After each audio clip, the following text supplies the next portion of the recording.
tere ja selle video ma teeks võib-olla teistega arvestamisest. Ja siis me kõik nagu mõjutame üksteist ja kui keegi ütleb sulle midagi ja näiteks elukaaslane või lapsed ja siis sa nagu arvestad sellega või saad sellest aru ja käitub vastavalt sellele, eks see on nagu teistega arvestamine.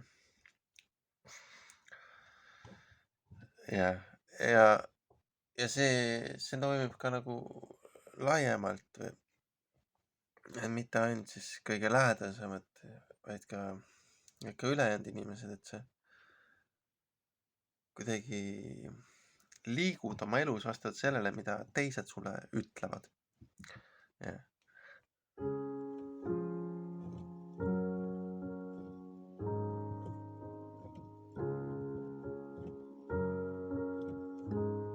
Et rohkem ja rohkem me laseme oma ellu seda teiste ütlemisi, nõuandeid ja soovitusi ja rohkem meile hakkab nagu meenuma, mida teised on meile öelnud.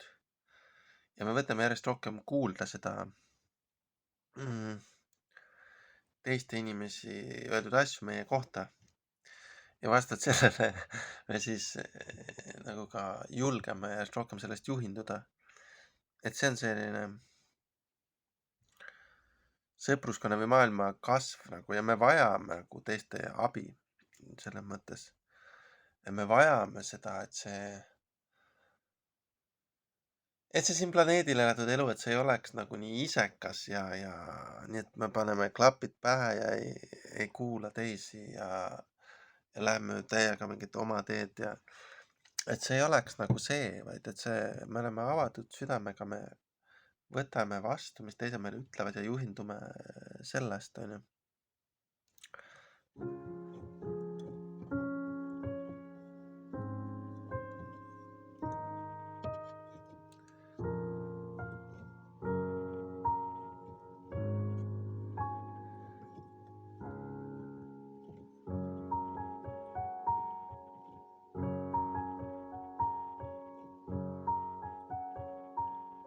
Ma olen üritanud teha seda, aga see on olnud üsna raske, kuna see kogukond või sõpruskond on olnud üsna sihuke kitsa orientatsiooniga, ehk siis mu enda vana pere või endine pere siis täpsemalt väljendudes või öeldes. Ja kus need soovitused on tänapäevani olid, või vähemalt aasta tagasi veel, nad olid üsna siuksed kitsad, et nad kitsas raamistikus toimivad ja ma siiski üritasin seal rakendada seda kogukonna meedet või seda, et ma juhindun sellest, mida teised ütlevad ja lähen selle järgi, et aga teatud piirini see toimib seal ka, onju. Siiski me peame rohkem arvestama näiteks, mida meie enda lapsed ütlevad või mida nemad tahavad. Või mida meie kõige lähedam inimene, elukaaslane, mida tema ütleb, onju. Et me kuidagi peame nende asjadega arvestama. Ja loomulikult ka iseenda soovide ja asjadega arvestama. jah. Et see maailma mudel, ütleme, ma tahan saada psühholoogiks ja vana mudeli järgi see psühholoog on see, sa käid selle kella järgi, mis on see 12 tundi see kell, onju. Ja selle järgi sul tekivad kliendid mingi, ütleme kell 6-8 on vastuvõtt ja siis sa pead kell 6 täpselt olema, sa käid selle kella järgi, kell 6 täpselt sa pead võtma kliendi vastu ja kell 8 lõpetad, onju. Aga selle uue vabama mudeli järgi sa lihtsalt rända ringi ja sa tahad saada psühholoogiks ja ühel hetkel sulle tekib keegi, kes vajab psühholoogilist abi näiteks ja sa kuulad teda näiteks ükskõik mis ajahetkel, onju. Ma ei näe põhjust seda uut mudelit blokeerida, onju. Et see on lihtsalt 2 erinevat tšakrat. Et see esimene, 3. ja 4. tšakra siis, ehk siis see südamest kulgev aeg on selline vaba ja loomulik ja loomulikult sul on aega teise jaoks ja tajudel põhinev selles mõttes või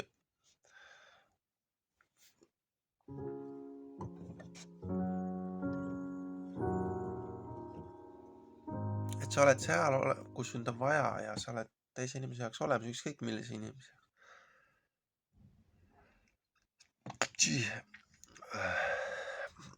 Et see, et ütleme,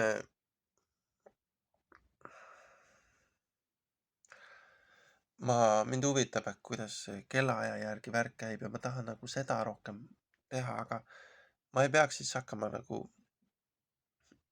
blokeerima neid, kes otsustavad, et nad näiteks teevad ükskõik mis ajal mingi video või nad ükskõik mis ajal suhtlevad läbi Facebooki või, et see kellaaeg ei ole nii range ja et me aitame üksteist nagu vastavalt oma võimetele siis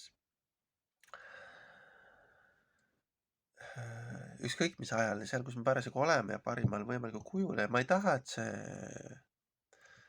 see fikseeritud range mudel nüüd hakkaks nagu blokeerima seda loomingulist vaba maailmataju, onju.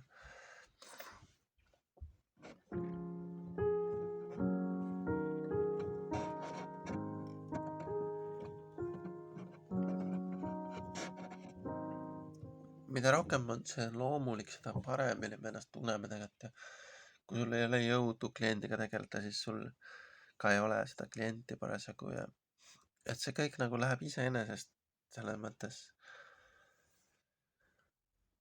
Ja tasu on ka ju karma, on ju loomulik, selles mõttes voolav, et me ei pea nüüd mõtlema, et aga mis ma sellest saan, et kas ma jään nälga või et me